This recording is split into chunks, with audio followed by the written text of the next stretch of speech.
Yeah, we might as well let everybody in. Okay.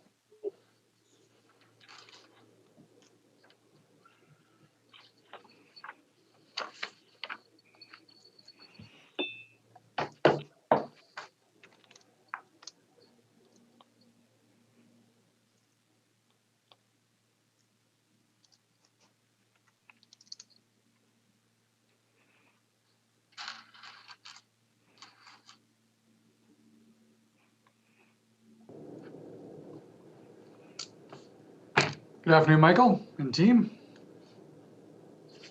Good afternoon. How are you doing today? Wonderful. Nice sunny day. Excellent. Well, I believe we have everybody on. I believe Hansard has started, so we'll call the meeting to order before we say anything that we shouldn't, since we're now live. As I was already talking about the beautiful weather we were having up in this area, but we'll call the meeting to order here on Monday, June 21st for the Standing Committee on Public Accounts. It's a real honor to have our Auditor General and his team, Michael Pickup and his team here today as we're reviewing and considering the latest report for this meeting, which is the management of the Conservation Lands Program that was brought out in May. And I believe we have, I see David and a few people from the ministry here as well. So good to have them here. And I know we'll be turning over to them in a little while. But as we usually start, we'll maybe turn things over to Michael and his team to present the report, probably the audit at a glance. And thanks very much, everyone, for being here today. Thank you so much for the introduction, and I want to acknowledge that where I am in Victoria today, I'm on the traditional territory of the Lekwungen, Sanghees, and Esquimalt First Nations folks as well, and recognize that how wonderful it is to be here on these lands, particularly being an Indigenous person who comes from probably as far away from Victoria as you possibly can get, and still be part of Canada, belonging to the Mayapakiq First Nation on the southeastern part of Newfoundland and Labrador, which is pretty far from where we are today. So I do want to acknowledge that and say I am grateful for all that we get to enjoy while I am here. And particularly happy to be joining Public Accounts Committee on June 21st. Of course, National Indigenous Peoples Day as well. I want to recognize that. And I think, you know, as we mourn many things related to Indigenous related matters over the last particularly in the recent past that have come to light, we're also hopeful and thankful for the future and for the accomplishments of Indigenous peoples in Canada. And I do want to acknowledge that as well. So in turning over, before I turn over to the team who will walk through a brief presentation with you, I want to acknowledge the work of the team to get us here, considering everything that goes behind one of these audits and to get to this point today. So I really want to take a moment and thank Malcolm Gaston, Assistant Auditor General, former Assistant Auditor General Morris Sider as well, and with us today, Amy Hart, Executive Director on Performance Audit, Suzanne Smith, Manager Performance Audit, Rebecca Middleton, Performance Auditor, Tom Dennett, Audit Analyst, and Jessica Watt, IT Audit Analyst as well. And I want to take a moment, you know, it's somewhat usual and unusual. Usual to thank, of course, the people who are working where we audit. I almost said the people we are auditing, but we're not really auditing them. We're auditing the work that they do, and also want to express our, you know, the sincere cooperation we've received and collaboration throughout this. It certainly makes our work easier, and for that we say thank you for that. The unusual part of the introduction I would make today is I want to acknowledge and pay tribute to Karen Wypond, who worked tirelessly for decades as a provincial conservation land specialist. As you may know, Karen passed away on June 22nd, 2020. So that part of the acknowledgement is unusual, but we did feel we did want to make that out of respect for the family and for those that we were auditing.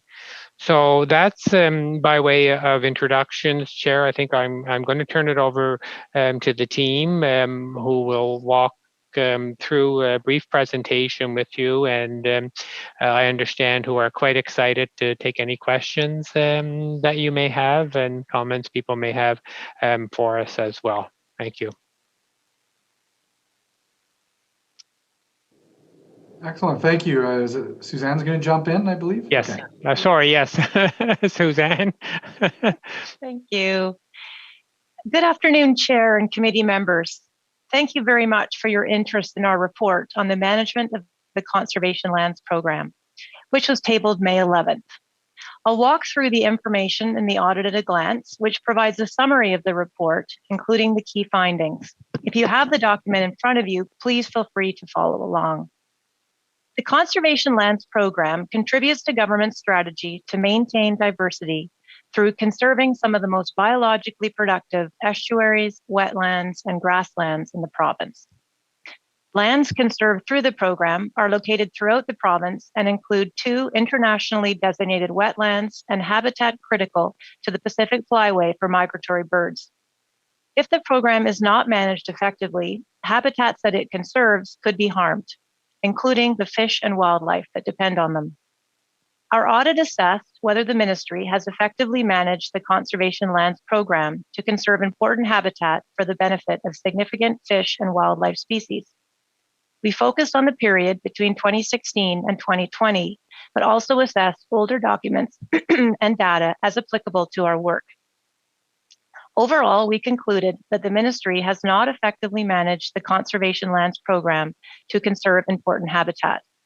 We made 11 recommendations, mainly focused on providing strategic direction, increasing direction to staff to collaborate with Indigenous peoples, revising all outdated management plans for wildlife management areas, resolving threats to the most at-risk conservation lands, improving tracking of inventory, and monitoring and reporting publicly on the effectiveness of the program. Next, I will overview our key findings that support this conclusion. For those of you following the audit at a glance, we're now halfway down the first page. Our findings are organized under 3 sections, including strategic direction, managing conservation lands, and program inventory monitoring and reporting. Starting with strategic direction, first we found the ministry had identified the species and habitats it aims to conserve through the program. For example, species and habitats identified on conservation lands include species at risk, migratory birds, internationally significant migratory bird habitat, and habitats with high species diversity, such as wetlands and culturally important species. Second, we found that the ministry had not ranked important habitats by priority for the program. Only 1 of 8 regions had ranked important habitats, and 3 regions had completed some initial work in this area. Third, we found that provincial direction for the program was lacking. For example, the ministry had not renewed the program's vision, mission, and goals for over 30 years, and there was no provincial strategic plan for the program. We also found that there was a lack of provincial and regional direction about the purpose of non-administered conservation lands. Non-administered conservation lands are often used to temporarily secure Crown land before they transition to future wildlife management areas. But not all of these lands have been set aside for this purpose. There was also a lack of direction regarding which of these non-administered conservation lands the ministry aims to maintain for wildlife management areas. Fourth, we found a lack of specific direction to staff to collaborate with Indigenous peoples on the program. For example, only 3 of 8 regions had directed staff to collaborate with Indigenous peoples specifically on the program. Next, I'll move on to the second section on managing conservation lands. We're now on the 2nd page of the audit at a glance. First, we found that the ministry has designated conservation lands as wildlife management areas, or WMAs. Between 2010 and 2018, 9 WMAs were designated in 4 of the 8 regions. Since the program was established, government has designated 31 WMAs in 7 of the 8 regions. Second, we found that the regions had management plans for most administered conservation lands, but the majority of the wildlife management area plans were not current or approved. Of the 31 WMAs that had been designated in the province, 3 did not have plans. The average age of the plans for the remaining 28 WMAs was almost 19 years, and about 70% of them had not been approved. Third, we found risks to conservation lands from human activity. The regions had limited strategies available to address the unauthorized use of conservation lands and had not assessed which conservation lands were most at risk. Regional staff from 6 of the 8 regions reported unauthorized use on conservation lands between 2016 and 2020. Unauthorized uses included motor vehicle use, mountain biking, allowing dogs to be off leash, camping, illegal harvesting, vandalism, damaging habitat, and dumping. Our analysis of data provided between 2009 and 2020 indicated that hundreds of unauthorized activities had occurred on conservation lands. Furthermore, the ministry had authorized livestock grazing that was incompatible with the management objectives for conservation lands. While the ministry had established a project to help resolve issues related to livestock grazing, we found that the project had not met all of its objectives. Fourth, we found that the regions had maintained infrastructure on conservation lands, but their record keeping needed improvement.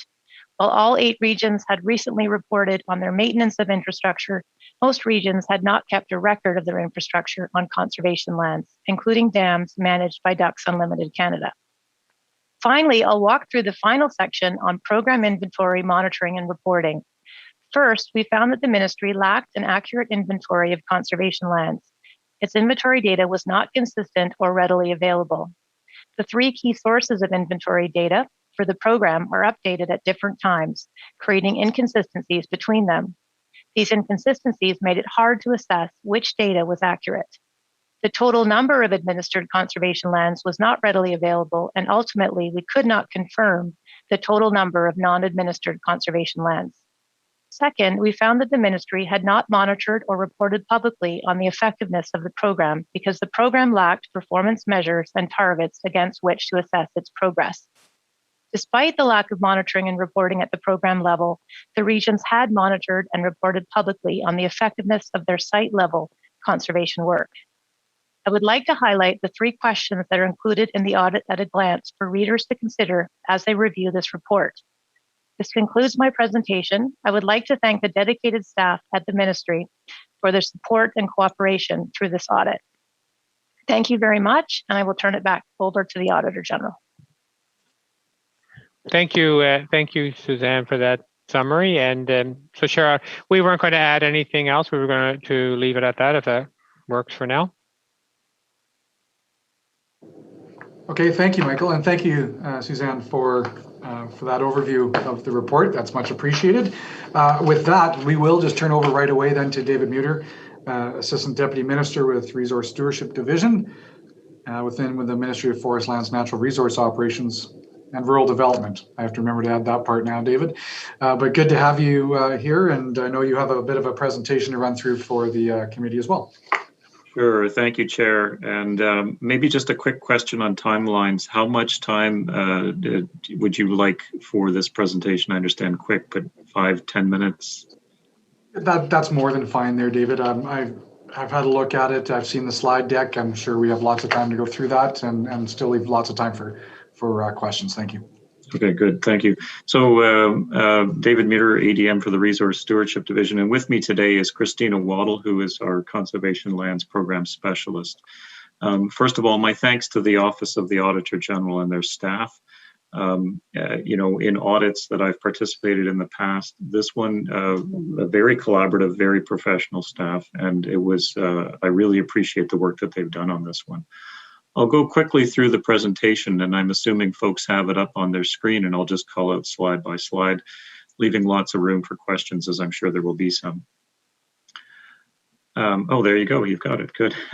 So on the overview slide, which is slide 2, so as was mentioned, the Conservation Lands Program has a very long history, and this began in the 1960s with the initial acquisitions of private lands for wildlife conservation. With regards to this audit, while there are some key findings here that I would like to speak about, we find that the 11 recommendations are very good and we have accepted all of them. Work has started on each of the recommendations, but none are yet completed. A couple of key things I'd like to flag just as an overview here is that the Conservation Lands Designation Toolkit includes the Conservation Lands Program, but other ecological reserves, parks, conservancies, wildlife habitat areas, ungulate winter ranges are the series of tools that we use for conservation for species and for wildlife and habitat. Some contribute to international treaties and agreements for migratory birds and wetlands. What we're speaking of here today, the Conservation Lands Program, is one of those multiple tools that we have. I do agree, and government agrees, that there is more work to be done, and the recommendations, as I said, are very helpful. We also would suggest that partnership with conservation non-government organizations is a key strength of the Conservation Lands Program. As an example, the West Coast Conservation Land Management Program has been in place for over 25 years. It's governed by a steering committee, which includes ministry and partners. The partnership recently secured millions in federal dollars for estuary monitoring in partnership with Indigenous guardian programs. And it's that type of partnership and collaboration that leads to these benefits. The accomplishment of regional partnerships aren't highlighted here in this report, and so I thought I should share that out, as I do think there's great value there. One area where I think there's nuance in the Office of the Auditor General's finding is respect to collaboration with Indigenous peoples. And while we agree with the recommendation and the finding, during the peer review, there was gaps in our communication to staff and direction to staff. I want to be clear that all program areas have been directed to review policies and make sure that we're pursuing and implementing the calls to action of the Truth and Reconciliation Commission, as well as the Declaration Act that's been recently implemented in government here. I'll speak a bit more about that shortly. On slide 3, the key thing I'd like to remind folks of is the Together for Wildlife strategy, which has a series of goals and specific actions in it that do relate specifically to the findings here and to the Conservation Lands Program. So the Together for Wildlife strategy was released in August of 2020, and Action 11 out of the Together for Wildlife strategy includes direction to make investments to manage existing conservation lands and acquire new priority lands for wildlife stewardship. We'll use these funds to leverage additional investments, and will strengthen ties with Indigenous governments, conservation partners, resource industries, and stakeholders to better secure and manage conservation lands to achieve wildlife objectives. So that's one part of how we're moving forward on this one. Other steps we've already undertaken is a new full-time provincial conservation land staff person, increased operational funds for management planning and restoration, and increased enhancement activities. On slide 4, just to organize how I'll go through the specific recommendations, we're grouping them together into categories here just for efficiency, but if one of folks want to dig into one specific recommendations, we can. Going on to slide 5 then, this is the recommendations that relate to providing strategic direction, a shared list of priorities, a strategic plan, and clarifying the purpose of non-administered lands. So we will absolutely create an overall provincial strategic plan that will include a process for confirming shared priorities. This will include clarification on the purpose of non-administered lands, direction for priority area identification and endorsement. Regional implementation plans will also identify specific priorities for acquisition and for management. And we will review as well consistently identified Land Act designations to ensure alignment, and I can speak more about that if folks want. An example of a success story for planning is the Almanica plan identified the Meteor Lake wetland as a priority and was recently designated as a Land Act Section 16 withdrawal and potential future wildlife management area. Large and diverse peatland dominated wetland and riparian complex on the south side of the Fraser River. It's across from the Sinclair Mills Nature Conservancy of Canada. Sinclair Mills. And the Nature Conservancy of Canada may acquire adjacent private land. And this is an example of that partnership where when we work together, we can leverage these additional benefits. Going on to slide 6, this is the key finding, collaboration with Indigenous people. And the recommendation there was to provide specific direction for staff to collaborate with Indigenous people in the provincial strategic plan for the program. Staff were provided with direction in 2017. Many examples of successful partnerships with Indigenous nations do exist, and will include specific direction in the strategic plan. I do feel, though, that we speak about our partnership with Indigenous nations and discuss on a daily, if not hourly basis, our partnership with nations and the need to collaborate with them. The context I set for my staff and across the ministry, this is kind of like showing up for meetings on time. So it is a standard expectation. I think there's value in speaking to it more clearly, but I feel like we are doing quite well in this regard. Going on to slide 7, this is recommendation 5, ensure current approved management plans for all wildlife management areas. So our response on this one is provincial and regional staff are working on a planning framework to ensure that there's an appropriate level of planning for this. What we're worried about here is that we want to make sure that these are realistic wildlife management plans that go with these wildlife management areas. They shouldn't be 200-page reports. They should be something that's realistic, actionable, and reportable. It's an important opportunity as well to engage with Indigenous nations and develop that partnership. The planning framework is also going to guide priorities and ensure resource and needs are part of the business planning cycle going forward. On slide 8, this is managing unauthorized or incompatible use recommendations 6 and 7 to reduce unauthorized use in the most at-risk administered conservation lands and resolve incompatible use. So we agree with this recommendation. We'll be developing options to reduce unauthorized use, focusing on the most at-risk sites and enforcement strategies as part of that package.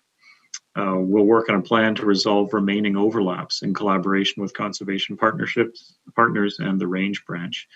And that'll include guidelines to assess the compatibility of range use on conservation lands going forward.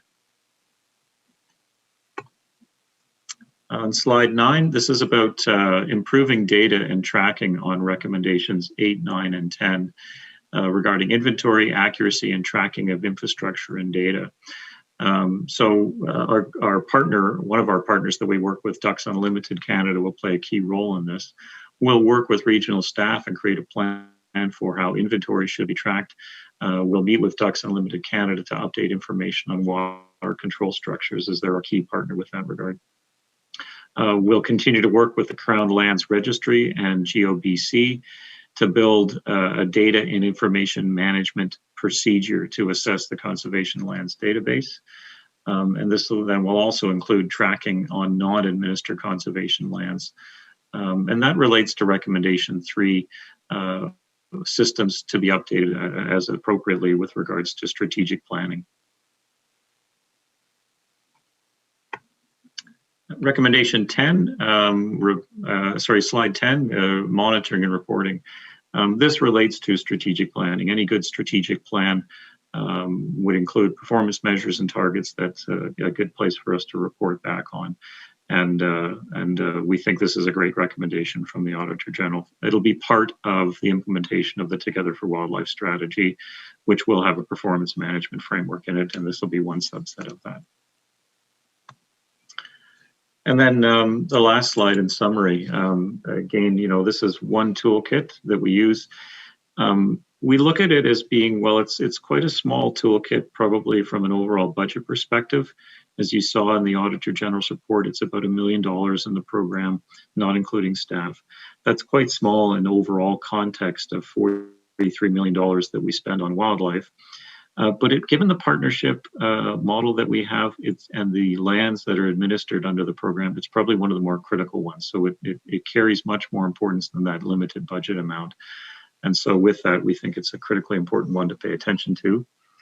And again, my thanks to the Office of the Auditor General for their work on this one. We found this was a very collaborative process and appreciated the opportunity. So with that, back to the chair, and happy to answer any questions. Thank you, David. Thanks to everybody. Maybe before we have questions directly, unless there's some that pop up right away, I wouldn't mind, as I usually do, turning things over to Carl Fisher, our Comptroller General, just to see if he has any, as he always does, words of advice and wisdom on how things are going, and before we turn it over for questions. Hi, Carl. Hello, thank you, Chair. I don't have any additional comments other than You know, I've read both the report and the response by the ministry, and they appear to be very positively aligned for future good actions.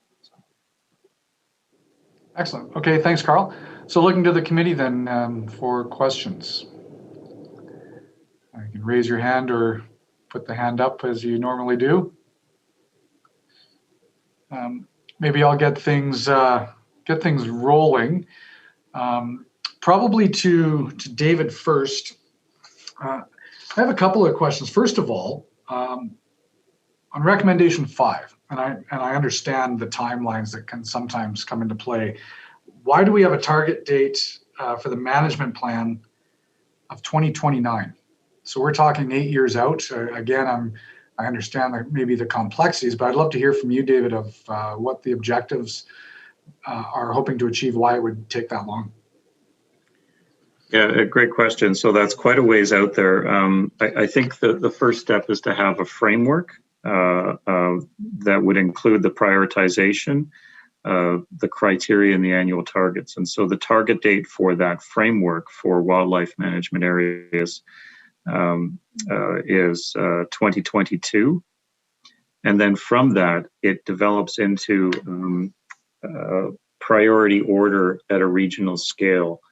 And so full implementation is out to 2029, just given the number of wildlife management areas that we have to work through. Now, I assume though, David, that different management areas and different regions, a lot of this can be working collaboratively, but also they'll all be working at the same time in different areas, not one at a time, I assume, as we're trying to roll this out. Or do you see that being maybe a staff issue or a regional issue? Again, it's just maybe looking for a little bit more idea of why you feel it would take so long to achieve. Well, I think it's a prioritization, Chair, in terms of going through this in the right order. So we would prioritize the most critical ones first. Yes, you're right. This isn't a one at a time. Many of these will be done concurrently on that prioritization. I think the other part of it is that this is a partnership framework. It's a partnership model. And so we do have to ensure that we're doing it together with our partners. And I see Christina wanted to maybe jump in too. Sure. Thanks. So the main reason for that long timeline is my colleagues in the South Coast kind of pushed back. I initially had a 5-year timeline, but the South Coast has 11 of our 31 WMAs, and they just felt they would not be able to live by that timeline. So it may be that it's just the one region that takes that extra time to complete. Okay, thanks. I might have some other questions on that after, but I'll turn things over to Dan MLA Coulter first. Thanks, Christina. Thank you. Thank you. So I noticed that there's an overlap of the oversight of maintenance of infrastructure and of dams by Ducks Unlimited. Is there infrastructure built by the other partnership groups? That's a good technical question. I don't know the answer to that one. Christina, do you know? Yes. So Ducks Unlimited Canada, under agreements with them, they are responsible for building and maintaining that infrastructure through an agreement with government. And going back about 30 years, we've got about 130 site agreements with Ducks Unlimited Canada. And so there was part of the reason we didn't have a lot of information is because they're the responsible party for those agreements. But we do need to sort of update our information and communicate with them more about the status, which is what we'll do as part of that recommendation. But Ducks Unlimited builds them and maintains them. And I assume the dams, the locations, and say before the dams are built and maybe after they're built, there's some oversight of that. Certainly, before there's a planning process that's approved by government when they're built. Okay, and if I could ask one more question, Chair. Okay, the performance and measures that you were talking about, what would that look like? Like what could some measures include, for example? Are you speaking with regards to recommendation 1 that talks about a strategic plan? Yeah, you were talking about, I think it was your second last slide, instituting performance measures for the oversight of these lands. Yeah. So, I don't know exactly what those would look like right now, but it would come in a couple of different pieces. It'll be part of an overall provincial strategic plan. Many regional plans would already have measures that are identified as part of those partnerships we have in place right now. But I think the recommendation here was for an overarching provincial strategic plan. So we don't have that right now. It's a good recommendation. So the first step will be to work with partners to develop that provincial strategic plan, and then set out within that what those specific performance measures would be, what the targets and goals would be. That is aligned with what we're looking at in Together for Wildlife as well. So to come as we work through that work. Thank you. Thank you. MLA Sharma Taggart, I saw your hands up. Did either of you still have a question? Okay, MLA Sharma. Thanks. I have a question that was along the same lines as the chair in terms of the timelines of the target dates in that document that we got.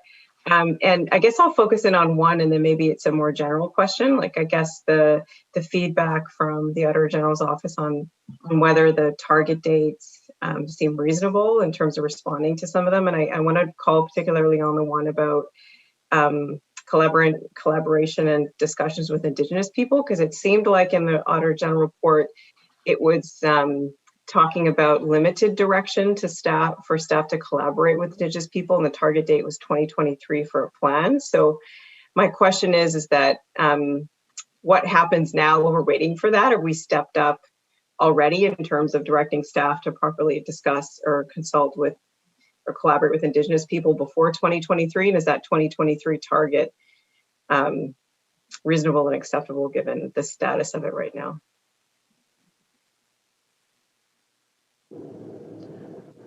I want to be clear. I think, are you asking me or are you asking the Auditor General that question? Maybe a little bit of both. First, I just Sure. maybe a general comment on whether the target dates and the timelines from the Auditor General's perspective are reasonable, and then just narrowing in on that very specific one to do with the relations with the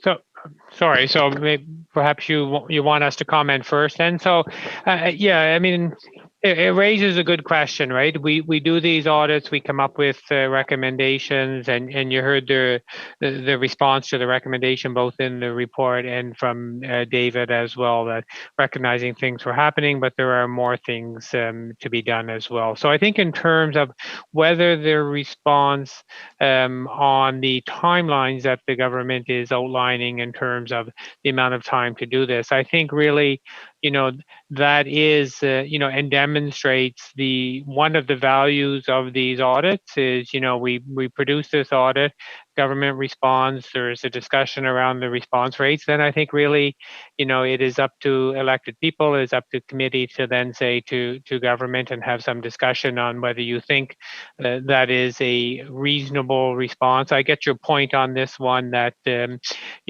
part of the response is related to pushing it through the strategic plan. And I think indirectly, part of what I'm hearing there in the question is there a way to do some of that doesn't perhaps have to wait for the strategic plan, recognizing, as David said, a number of things are happening, but is there a way to push some of that through if it's reminders or if it's things that could happen very easily? Does it really have to wait until the strategic plan? I think that's part of what I'm taking out of there. So I'm not trying to avoid answering your question, but I'm just being careful that the timelines are really, for government to explain and to outline, and then for the discussion with elected folks in terms of the the assessment of whether those seem reasonable. Perhaps, Chair, if I could pass to David now. Yes, thank you. Thank you. David. Yeah, so that's very good. What the Auditor General's offered there is exactly the way we look at it. The other thing that this does relate to the strategic plan, but the other nuance maybe I need to be very clear on here is that we speak with our Indigenous nation partners on this work daily, if not hourly. And so don't take from our response on this that we're going to not do anything until 2023. We're working with them and very, very on this on a regular basis. And so that's key to the partnership.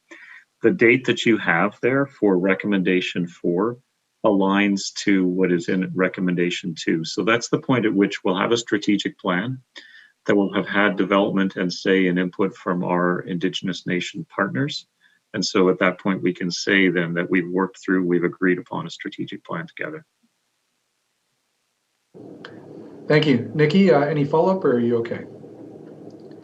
Okay, we'll turn it over to MLA Mercier. Thank you, Chair, and I want to thank the Auditor General for what is, a very kind of illuminating report into the management of this program. I've got, I think, a two-part question. I take the point that the partners the ministry works with are diffuse and very complex, and you've got Indigenous partners, you've got other ministries or other orders of government and community groups, etc. So I'm just wondering if you could just speak to, Michael, why the partners who seem to do a lot of the work here were out of scope of the audit. And if I'm understanding Mr. Muter's response to my friend Mr. Coulter here correctly, am I to understand that there aren't performance measures for the partners from government in terms of assessing the kind of public value of the work done by the partners? Is that correct?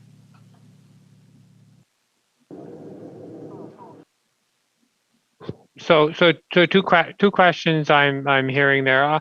On the first question, and I'll ask Suzanne to jump in if she would like and supplement / correct anything I say. But I think one of the things we're keeping in mind when we're doing this audit is we are looking at particularly the government's role here and what government is doing. We're not trying to audit, of course, what partners may be doing outside of the government. So we're looking at what is government's oversight role here, what is government working to achieve here, and looking at how government is achieving that. So often, it will stop at that aspect of it.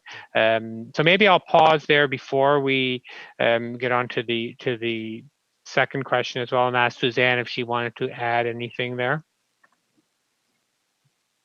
No, Michael, that's exactly it. We purposely focused on the ministry's role because of the mandate of our office and the work that we do, and we were very clear about that all the way through the audit. Yeah.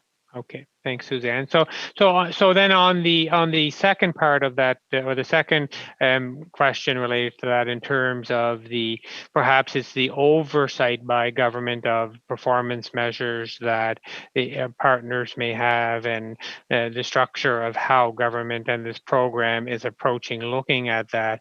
It's and I'm not at all trying to pass the buck here, but in fairness to the ministry, it may be better if David outlines what exactly happens there. Well, yeah, to the question, I see it as two parts. So at a regional level, and sort of as I discussed in my overview, the example of the West Coast Conservation Land Management Program, which has its own steering committee that we participate on with the partners. And so they have a structure that is working quite well. That's a great example at a regional level where there is a shared understanding, strategic direction, and performance measures for that. The recommendation from the Office of the Auditor General, which we think is a good one, is for a provincial framework for the whole thing. And so we do not yet have targets for that. That's identified in Together for Wildlife, and something that we will be building, as I've said. Okay, thank you. Anything else, Andrew? Yeah, a quick follow-up question. So obviously in the past year, with the pandemic, folks have been trying to kind of get outdoors, get out and kind of recreate in British Columbia far more than normal. And I speak to hunters and folks in my constituency that, you know, go out into the bush or go up north all the time, and that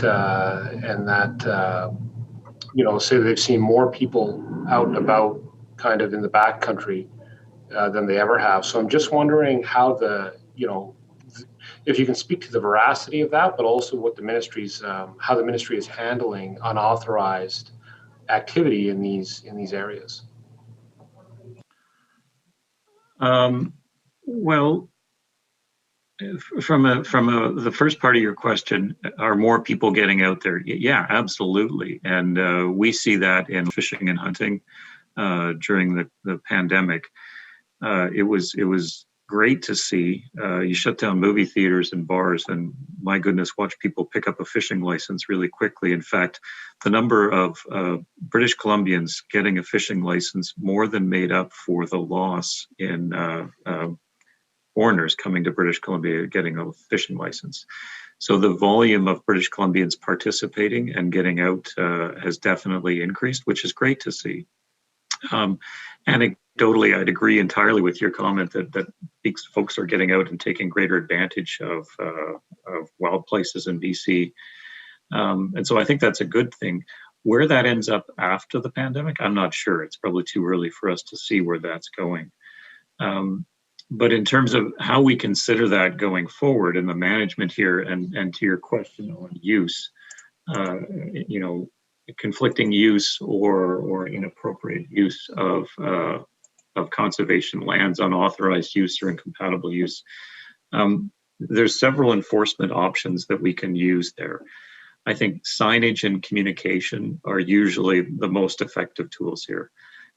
It's very, very rare that you come across people that actually want to go out there and do things on the landscape that are unauthorized. It's usually a misunderstanding of information. And so better signage, better communication are usually the best investments that we can make there. We think that that'll be part of the key options that we look at to support achieving that. We'll be working with the Conservation Officer Service in this regards, as well as our own compliance and enforcement branch within the ministry to ensure that we're improving that.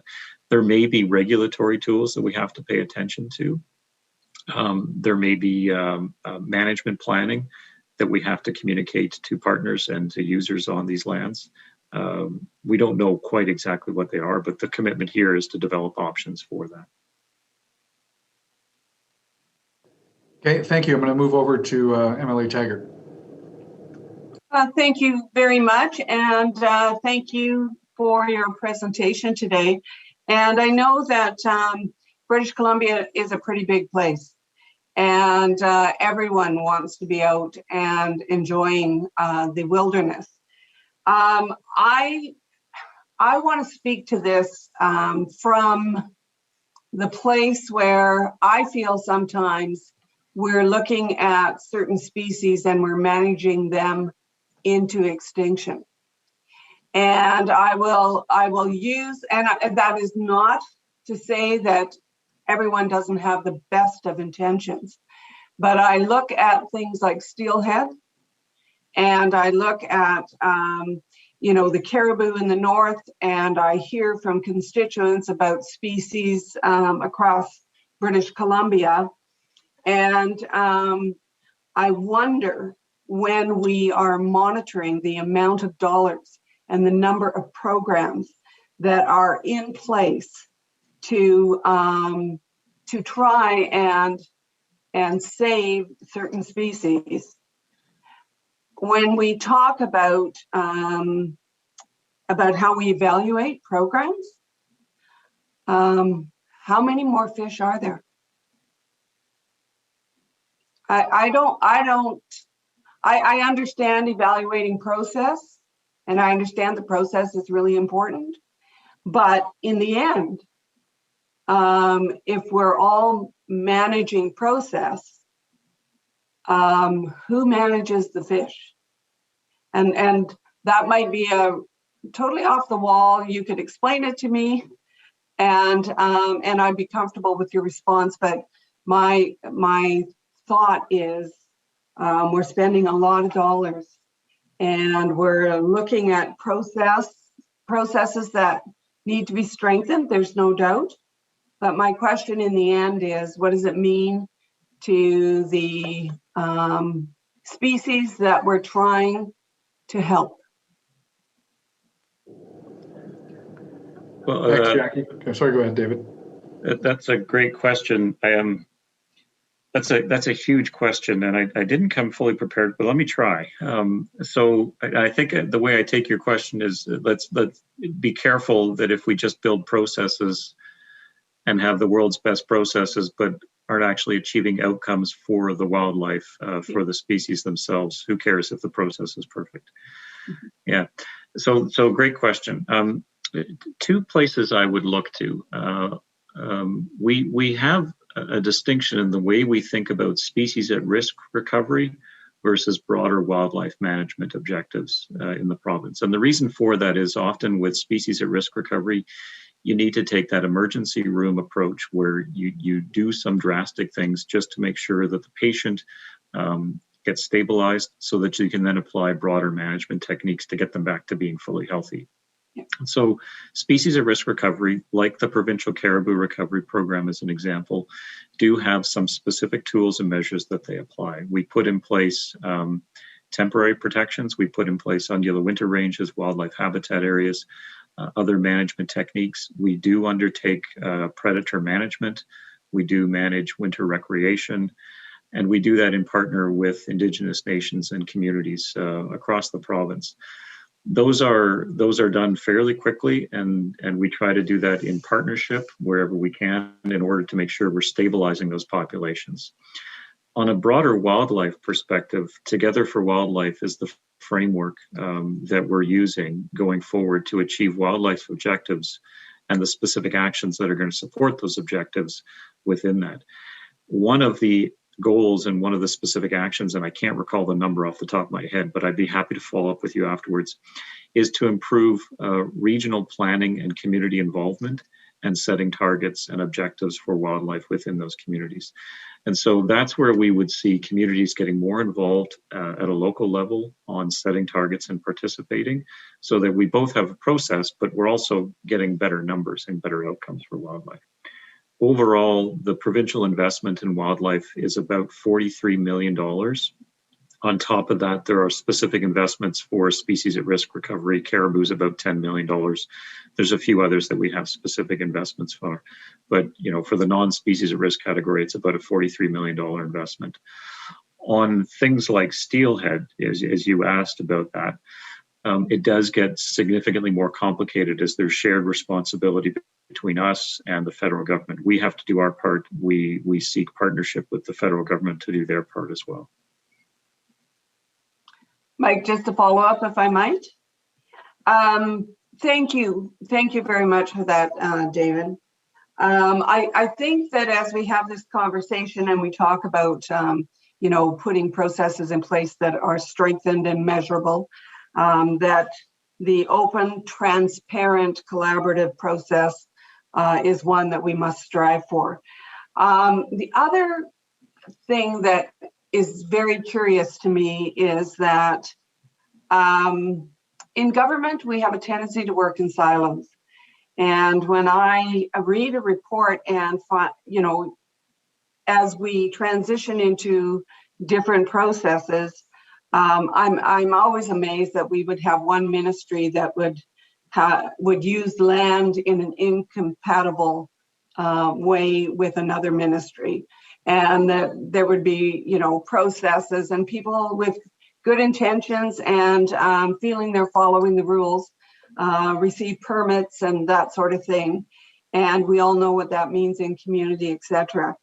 So when we talk about the kinds of changes that need to strengthen this program, could you share with me or the committee a little bit about how you share that amongst your government colleagues and people who may have an impact on the planning processes that you're looking to strengthen? Yeah, that's a great question. So maybe a couple of pieces that would help the member with regards to that. So first of all, when we worked through the audit, staff from the Office of the Auditor General did reach out and connect with us, as well as our leadership within the three areas of the ministry, North, South, and Coast, whose staff did participate and share details back and forth with the Office of the Auditor General. I have also separately checked in with my counterparts at the Oil and Gas Commission, as well as the Ministry of Environment and Ministry of Energy, Mines and Low Carbon Innovation. And so they're aware of this audit. They're aware of the recommendations. They're aware that our response on them is that we accept all the recommendations and have provided our timelines on going forward with them. I think the key piece that's going to be helpful for ministries to work efficiently together on this, and even within our ministry, is going to be the development of that strategic plan that will have goals, objectives, outcomes, and performance measures and targets, and then a regular reporting on this. That consistent documentation that we can share out across government, across ministries, and across different divisions in government will really be the touchstone that helps us all make sure we're working together. And I take your point as well. Sometimes unauthorized or incompatible use does happen. It's not out of intention. It's out of a lack of that strategic framework and that communication that we think really is going to help here. Okay, thanks for that. Seeing no further hands up yet, just wanted to jump in a little bit on the lines of Jackie and ask you, David, then,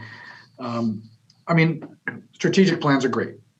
They're important as part of the audit. We want to make sure that we have these plans, and obviously there was some shortcomings that were identified over the last, up to 19 years in some areas for different things.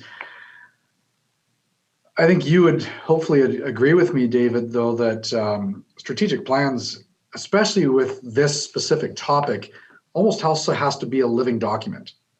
Yeah.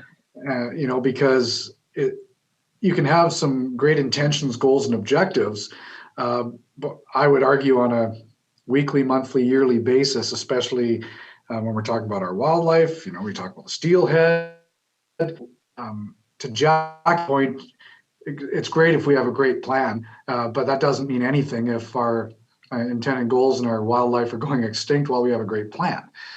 So I'm assuming part of the plan, this will be a two-part question, I'll leave it with this one first, but part of this plan will obviously be built in some component of flexibility to adapt as we move along and more information is gathered, especially around the scientific data around species at risk of the wildlife in the different zones. I assume that's more of a redundant question that you would assume, David? Absolutely, Chair. I agree entirely. So regular performance reporting and monitoring, it's that plan, do, check, and act. We would want to see the regular reporting on this one of how well we're doing against targets to be timely enough so that you can actually tell if the strategic plan is driving us towards the goals that we're looking for. And then that we would change course where we see that it's not actually working. So I agree entirely.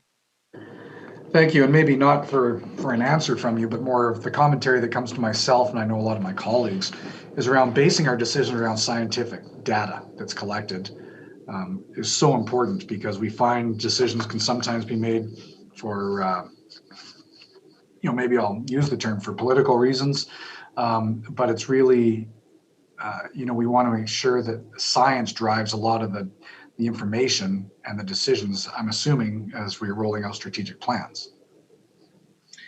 Yes, and where the science is going to be key is where we have plans related to specific wildlife management areas, that those plans need to be developed based upon an understanding of the habitat, the species needs for that area. And so, that will be based upon experts within the ministry, experts amongst our partners that we have, as well as input from Indigenous nations. So yeah, that'll be a key part of our work going forward here. Okay, maybe just one more from myself before I see if there's any other questions, but it's just flagging, and I know, David, that you're well aware of some of the challenges in my area and some of my thoughts, and I'm not going to dig into those at this time. But when we talk about provincial strategic plans, and I see it identified for good reason for the communication partnership with our Indigenous communities. But where in the strategic plan will we look at maybe broader public consultation? And what I mean by that, I think is quite self-explanatory, but if the province is going to put a strategic plan dealing with issues in the different regions, is this going to be a top-down document, or is this going to be, which my assumption is, there's going to be public input, stakeholder input, Indigenous communities input, and further consultation before government just comes out with a full strategic plan? That's my assumption, but I'd love to hear your points on that. Yeah, no, that's exactly how it'll be done. And I wish I had Together for Wildlife in front of me. I can pull it out and come back to you, Chair.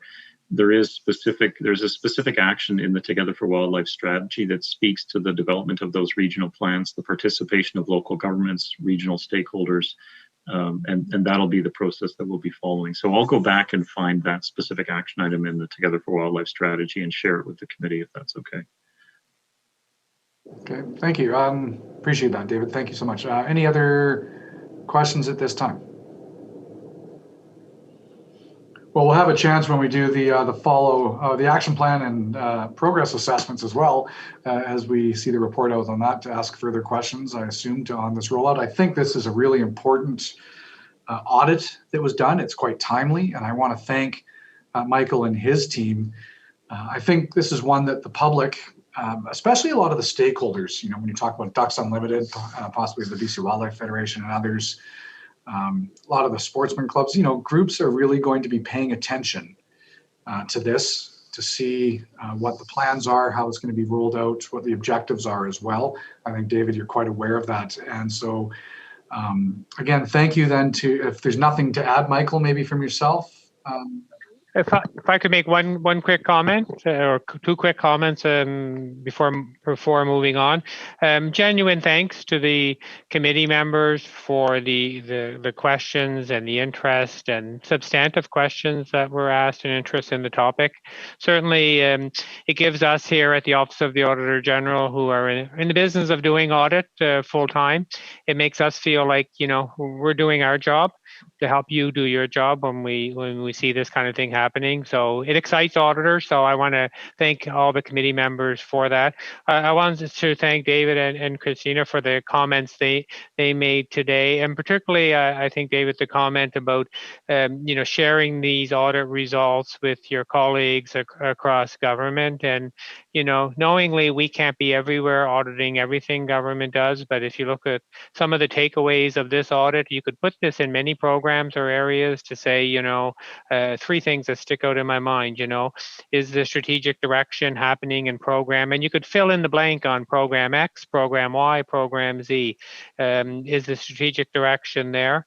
Are up-to-date plans in place? And is there good monitoring and reporting publicly on the effectiveness of programs? So I hope those who bring the joy of audit across government are able to look at these audits and pick out things that are helpful in there. So I want to thank David and Christina as well.